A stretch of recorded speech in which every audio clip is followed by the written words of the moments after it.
Yang terhormat Mudir Persada Bapak Haji Tontowi SAGM Hum, yang terhormat Panitia Penyelenggara Lomba, yang terhormat Ustadz dan Ustazah Persada, serta para hadirin sekalian yang dirahmati Allah Subhanahu wa Ta'ala. Assalamualaikum warahmatullahi wabarakatuh. Alhamdulillah, alhamdulillahi rabbil alamin, wa bihi nasta'in ala umuri dunya waddin, wa innahu latanzilu rabbil alamin. Nazzala bihi ruhul amin ala qalbika litakuna minal munzirin bilisanin arabiyyin mubin. Amma ba'du.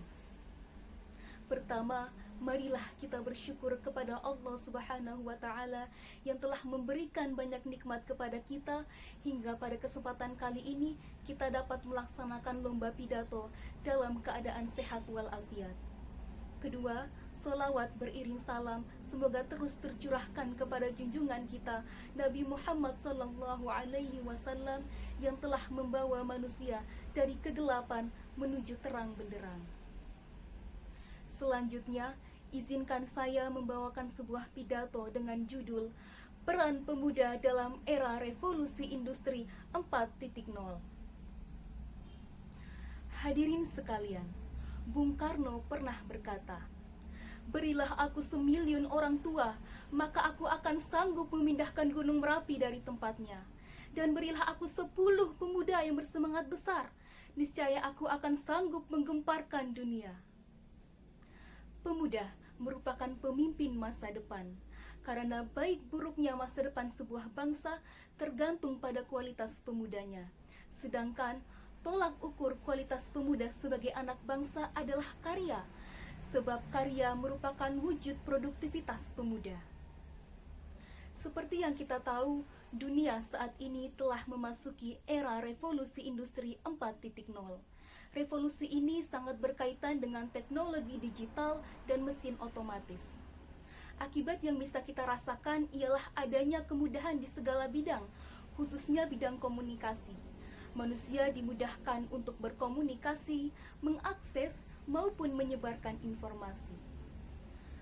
Akan tetapi, di balik semua kemudahan itu, kita harus tahu dan sadar bahwa era revolusi industri 4.0 tidak hanya memberikan dampak positif saja, melainkan juga dampak negatif yang bahkan dapat mengancam bangsa, khususnya generasi muda.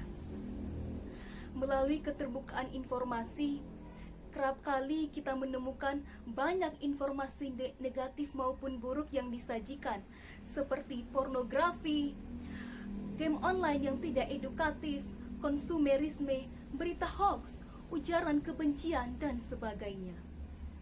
Oleh karena itu, penting bagi kita untuk selalu bijak dalam menyikapi perkembangan teknologi. Hadirin sekalian yang saya banggakan, pemuda merupakan agen perubahan bangsa yang diharapkan ke depannya dapat memberikan perubahan yang lebih baik lagi. Pada era revolusi industri 4.0 ini, kita harus mampu berkompetisi menjadi generasi milenial yang berproduktif, sehingga mampu memberikan kontribusi bagi kemajuan bangsa ini. Allah Subhanahu wa Ta'ala berfirman dalam Al-Quran surah Ar-Ra'd ayat 11, A'udzu billahi minasyaitonir rajim, Bismillahirrahmanirrahim. Innallaha la yughayyiru ma biqaumin hatta yughayyiru ma bi anfusihim. Artinya, sesungguhnya Allah tidak akan merubah nasib suatu kaum hingga kaum itu sendiri yang merubah nasib atau keadaan yang ada pada dirinya. Salah satu cara yang dapat kita lakukan untuk mewujudkan hal tersebut adalah dengan mengembangkan kemampuan hard skill dan soft skill yang ada dalam diri kita. Namun, yang perlu ditekankan dalam era revolusi ini adalah kemampuan soft skill, karena tidak bisa dipungkiri, kemampuan hard skill yang kita miliki kemungkinan dapat dikalahkan oleh kualitas dan kuantitas robot-robot canggih. Maka dari itu, mulai sekarang, Marilah kita terus menggali dan mengasah kemampuan soft skill yang kita miliki agar mampu berdiri tegap dan berjalan bersama di era revolusi industri 4.0.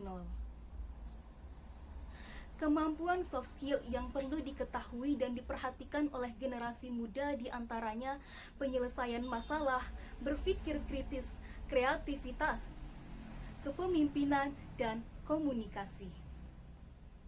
Sebagai pemuda Indonesia, kita harus bisa menunjukkan kedewasaan dan kematangan pikiran agar mampu mengolah negeri ini dengan lebih baik.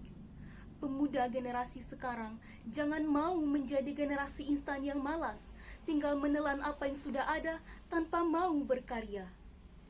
Kita sebagai generasi muda Indonesia harus meneruskan estafet perjuangan yang telah dititipkan oleh para pendiri bangsa. Hadirin sekalian yang saya cintai, marilah kita manfaatkan waktu dengan baik, kembangkan kemampuan hard skill dan soft skill yang dimiliki, teruslah berkreasi, berinovasi, dan berprestasi. Kita harus menguasai teknologi, bukan sebaliknya teknologi yang menguasai kita. Untuk menangkal berbagai pengaruh buruk dari kemajuan teknologi, marilah kita tetap berpegang teguh dan berpedoman pada ajaran Al-Quran dan Sunnah Rasul. Demikian yang dapat saya sampaikan. Terima kasih atas segala perhatian dan mohon maaf apabila terdapat kesalahan. Wabillahi taufik wal hidayah, waridha wal inayah. Wassalamualaikum warahmatullahi wabarakatuh.